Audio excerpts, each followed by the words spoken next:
रही कि महागठबंधन में क्या सब कुछ ठीक नहीं है। बिहार चुनाव में जीत की रणनीति बनाने में जुटे महागठबंधन को बड़ा और तगड़ा झटका लगा है। बड़ी खबर आपके सामने रख रहे हैं। जेएमएम ने महागठबंधन से अलग राह का ऐलान कर दिया। प्रेस कॉन्फ्रेंस कर पार्टी महासचिव ने इसकी घोषणा की। जेएमएम ने बिहार में 6 सीटों पर चुनाव लड़ने का ऐलान किया और कहा कि ये संख्या बढ़कर 10 तक जा सकती है।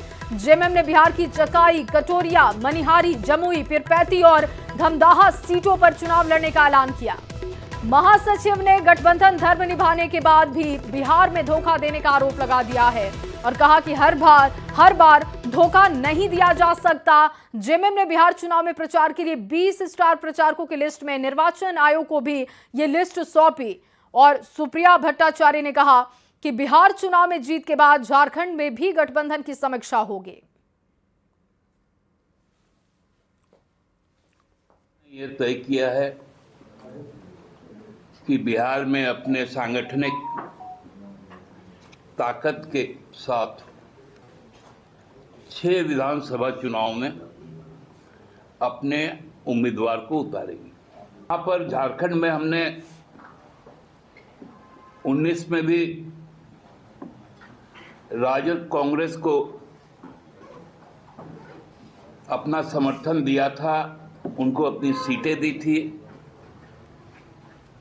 और राजद को तो सीटें केवल नहीं दी थी,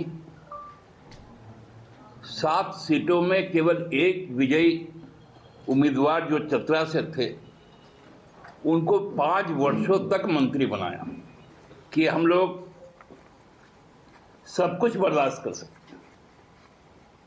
लेकिन आत्मसम्मान के साथ समझौता नहीं कर सकते। हमारे कार्यकर्ता वहां पर है और हम कार्यकर्ताओं के भावनाओं का आदर करते हैं।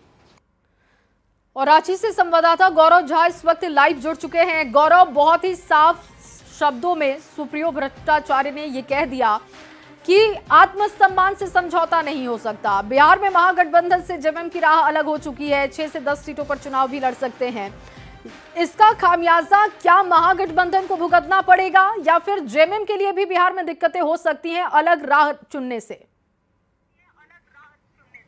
बिल्कुल, आप देखिए, अगर झारखंड मुक्ति मोर्चा ने आज अलग चुनाव लड़ने की घोषणा की है तो निश्चित रूप से इसका नुकसान बिहार के विधानसभा चुनाव में महागठबंधन के प्रत्याशियों को होगी, क्योंकि झारखंड मुक्ति मोर्चा का जो जनाधार है वो बिहार के कई सीटों पर पहले भी रह चुका है और झारखंड मुक्ति मोर्चा वहां सीट भी निकाल चुकी है। इस बार जब विधानसभा के चुनाव में 6 सीटों पर चुनाव लड़ने की घोषणा आज झारखंड मुक्ति मोर्चा ने की है तो उसके साथ साथ इन चीजों का भी ऐलान किया है कि सिर्फ 6 ही नहीं बल्कि अगर जरूरत पड़ी तो हम 10 सीटों पर जा सकते हैं। और इसके साथ साथ झारखंड मुक्ति मोर्चा ने यह कहा कि लगातार हमारे साथ धोखा हो रहा है, हम अपना जो गठबंधन का धर्म है वो तो झारखंड के विधानसभा में निभा देते हैं। जब 2019 का विधानसभा हुआ तो उस दौरान राजद ने सिर्फ 1 सीट हासिल की थी और हमने उन्हें मंत्री तक बनाया। 2024 के विधानसभा के चुनाव में भी राजद की कोटे से 1 मंत्री हमने दिया, लेकिन जब अब हमारी बारी आई तो बिहार में हमें दरकिनार किया जा रहा, हमारे मन मुताबिक सीटें हमें नहीं दी जा रही थी, जिसके बाद हमने घोषणा किया है कि 6 सीटों पर, और जो 6 सीटें हैं उनमें से भागलपुर जिला और बांका का जो जिला है वो शामिल है, उनमें से एसटी बाहुल सीट भी शामिल है। कुछ कैंडिडेट लगातार झारखंड मुक्ति मोर्चा के कार्यालय भी पहुंच रहे हैं जल्द ही। और गौरव, देखिए, जेएमएम ने काफी इंतजार किया कि पहले तो महागठबंधन में जेएमएम को शामिल किया जाए बिहार में, और उसके बाद से सीटों के फॉर्मूले को लेकर भी इंतजार किया गया कि सीटों का बंटवारा तो कम से कम कर दिया जाए। अल्टीमेटम तक दिया गया, उसके बाद भी कोई तस्वीर साफ नहीं हुई। लेकिन बिहार चुनाव में राह अलग हो गई है, लेकिन इसके साथ ही यह भी कहा गया कि झारखंड में भी अब तस्वीर क्या होगी ये हम समीक्षा करेंगे।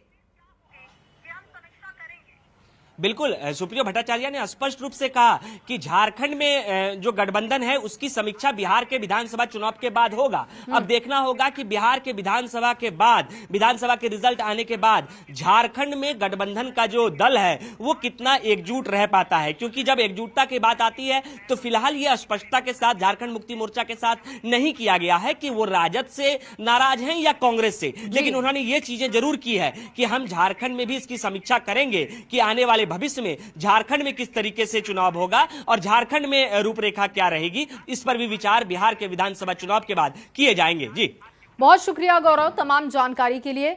और देखिए जेएमएम की राह अलग हो चुकी है बिहार में। इसका ऐलान हो चुका है। 6 से लेकर 10 सीटों पर उम्मीदवारों के नाम का ऐलान किया जाएगा। जेएमएम की तरफ से ये बड़ा झटका कह सकते हैं महागठबंधन को बिहार में। और वहीं बिहार विधानसभा चुनाव को लेकर निर्वाचन आयोग ने बुर्का नशीन और पर्दा नशीन महिलाओं के लिए विशेष इंतजाम करने का निर्देश दिया, जिसको लेकर झारखंड में बयानबाजी तेज हो चुकी है। बीजेपी ने इसका समर्थन किया तो जेएमएम ने इस पर सवाल उठाए। गांव देहात में महिलाएं ऐसी भी होती हैं, सभी समाज में, हिंदू समाज में भी, जो पराये पुरुष के सामने चाहे सार्वजनिक रूप से चेहरा नहीं दिखाती है, घूंघट किए रहती हैं। तो इस तरह से इन बातों को लेना चाहिए। उनका भी चेहरा मुझे लगता है इस व्यवस्था के तहत देखने का प्रावधान होना चाहिए, और जो नियम होगा वो सबके लिए होगा। पारदर्शी तरीके से आप चुनाव कराइए।